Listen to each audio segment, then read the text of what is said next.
Donald Trump loves to pretend as if he cares a great deal about free speech. In fact, during his speech at CPAC, he invited on stage a young man by the name of Hayden Williams. He's a conservative activist who was actually punched at the University of California at Berkeley's campus last month. Now, we're consistent on this issue. I don't care if I agree with your politics and completely disagree with the politics of the individual that you're attacking. You do not attack someone simply because they have different political opinions. You're on a college campus, you don't want to hear them speak, then don't go watch them speak, but don't assault someone because you disagree with them, period. Done, that's the end of the discussion. Now, Trump used that and exploited it to make a point about free speech that he's actually very hypocritical about. And we're gonna get to that in just a second, but Cenk, did you want to jump in? Yeah, look, when there was a so-called debate about whether it's okay to punch a fascist, one of the things we said here was, yeah, but where's the line? First of all, no, it's not okay because once you resort to violence, you've opened up a Pandora's box. It's a terrible idea overall, and it's illegal, it's wrong, et cetera, et cetera. But besides which, are you sure that that person is a fascist, and where do you draw the line? And here we are. So Hayden Williams seems to be a conservative that I wouldn't agree with at all, but no indication that he's a fascist, but he's getting punched anyway. So now look, the actual fact pattern of that case is way different than you're hearing in the media. The guy who punched him is totally wrong and now has been arrested. Okay, that's not the issue. But it's not like he's like, oh, here's a conservative, I'm just gonna go punch him in the face. Right, exactly. Right. Like you have to look into the details of it. Again, we don't agree with anyone being punched in the face for differing political views, but I feel like the media, the mainstream media in particular, really whitewashes that story and makes it seem like, oh no, this is just a completely innocent guy who says completely innocent things and no one ever really disagrees with anything he has to say except for those crazy radical liberals. So I'll tell you what actually happened at Berkeley at the end because it's relevant to the story, but let's do Trump, let's do his hypocrisy, and then I'll tell you what the reality is. Today I'm proud to announce that I will be very soon signing an executive order requiring colleges and universities to support free speech. If they want our dollars and we give it to them by the billions, they've got to allow people like Hayden and many other great young people and old people to speak. So he says he's gonna sign an executive order protecting free speech on college campuses. Now, you can do that on public campuses, right, that are funded through federal money or taxpayer money, but you kind of don't even have to do that because free speech is protected under our Constitution, or it should be, right? Now, the White House has not announced any details about the executive order, probably because Trump just randomly mentioned it in the middle of this 2-hour rambling speech. But I do want to call him out on his hypocrisy because while I definitely value free speech, conservatives like him who claim they value free speech don't really value it because when push comes to shove, they love censorship. In fact, here's Donald Trump himself fighting for censorship. And I want you all to know that we are fighting the fake news. It's fake, phony, fake. When you report fake news, which CNN does a lot, you are the enemy of the people. Just dishonest, terrible people. I'm telling you that. Terrible people. So here was the story by the fake news. But the people that are supporting me in particular, they're very smart people. They know when the news is fake. And they get angry when they see all of the fakeness.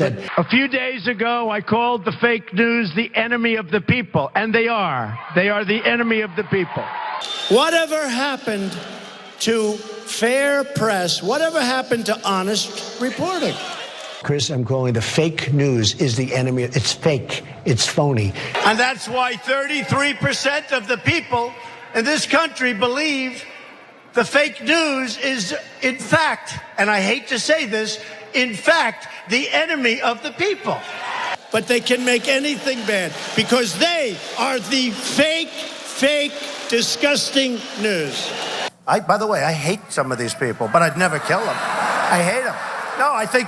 No, these people, honestly, I'll be honest.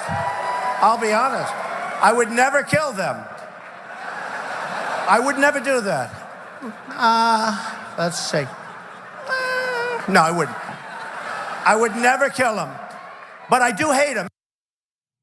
So let me get this right. A guy who brags about, I probably won't kill members of the press, now telling us he's a champion of freedom of speech and presumably freedom of the press, which is also in the First Amendment. And so that's hypocrisy number one. And by the way, today, New Yorker magazine with a story out with that Jane Mayer got an exclusive on, where Donald Trump tried to block the AT&T Time Warner merger because he said he didn't like what CNN was saying about him. And he's a champion of freedom of speech. Hilarious, hilarious. But all right-wingers are guilty. Yes, I said all. They have no principles, so they'll turn around at the same time and go, the states and the federal government should pass laws making criticism of Israel illegal. That you will lose state contracts and federal contracts if you criticize the state of Israel and call for a boycott, divestment, or sanction policy. Wait a minute, I thought you were for freedom of speech. That's criticizing not even our government, a different government. No, we hate freedom of speech. We just want to be able to say racist things. No, that's exactly right. So I wanted to bring up that point as well, and I wanted to make sure I had my facts straight. So as I was researching that story, I actually came across something that was not widely reported. The Trump administration actually changed the definition of what qualifies as anti-Semitic, and so they would be able to, essentially blame someone of anti-Semitism when they're merely practicing political speech and simply criticizing Israel and maybe its treatment of Palestinians, whatever it is, right? Now, keep in mind, they will fight to protect the free speech rights of hate speech, which is protected under our Constitution, right? I don't think that we can go in there and stop people from saying hateful things. But if you are merely critical of the Israeli government in a way that is deemed anti-Semitic by this ridiculous definition that the Trump administration put out, well, then you could face consequences for that. So let me give you the details. So Inside Higher Ed wrote about this and said civil liberties groups have long warned that a new definition of anti-Semitism quietly adopted by the education department would stifle speech on campuses. So this has to do with college campuses, free speech on college campuses. The education department embraced Judaism as an ethnicity and adopted a hotly contested definition of anti-Semitism that included denying the Jewish people the right to self-determination by, for example, claiming that the existence of a state of Israel is a racist endeavor and applying double standards by requiring of Israel a behavior not expected or demanded of any other democratic nation. So for example, if you said, hey, Israel should not kill civilians at a disproportionate rate in Gaza when they have conflicts there, about 100-to-1 ratio of civilians killed in Israel versus Gaza. I don't want civilians killed anywhere. They say, well, see, you're holding Israel to a standard that no other democratic nation is subjected to, who can kill anyone they like. It's not remotely true. Right. We hold America to the same standard. We hold all the other countries to the same standard, but under their definition, anti-Semitic. And your speech is banned. Your speech criticizing Israel is banned. You see how they're for free speech? Hilarious, hilarious. They're a total and utter joke. And the fact that the mainstream media takes Republicans seriously as if they have principles, and like in this country, because of the mainstream media constantly being neutral to reality and the truth, right now you ask people who's more of a champion of free speech, Republicans or Democrats? I bet you the answer would be Republicans, because they're always going out there and do free speech, free speech. I mean, I'm gonna make it illegal to do free speech I don't like, but I wanna be saying racist and horrible things. In fact, on the issue of anti-Semitism, pretending to care about anti-Semitism in order to protect Israel, but then Trump turned around and said the people who were chanting the Jews will not replace us, that there were good people on that side. Very fine people on that side. Are you anti-Semitism? We're talking about anti-Semitism. Okay, and on that issue, hey, free speech. They had free speech about to hate Jews, right? But not Israel. That's a different thing. Okay. Anyway, last thing is back to Berkeley. Okay. So they're like, oh my God, this guy gets punched. It makes it sound like now he's saying I'm going to take funds away from Berkeley. It makes it sound like the dean of Berkeley went and punched the guy. Was it a dean faculty member? Was it someone in the staff? Was it a Berkeley student? Right? Was it anybody from Berkeley? No, it turns out the guy was not a student who punched him.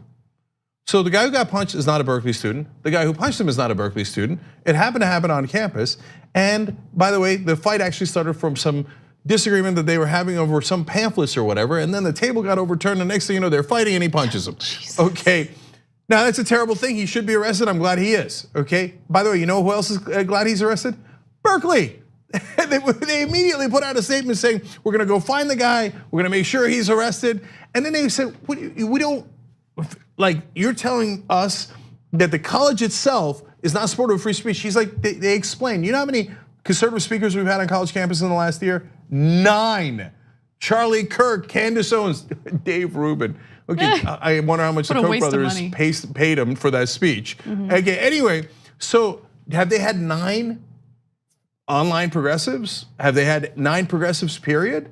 Who got paid at Berkeley as to be a progressive speaker? I don't know. But conservatives, they shower with money. At Berkeley, they can't stop paying conservatives to come speak. Has there been any violent incidents this year around those 9 speakers? None. You know how much they spent on security? $4 million on security alone, okay? Why? Because Fox News is constantly, Trump, etc. Oh, Berkeley's dangerous, Berkeley's violent. So they spend $4 million to make sure nothing happens. There's no impropriety. Some dude walks onto a college campus, punches someone, and Trump's like, Berkeley, we're gonna take away money from Berkeley.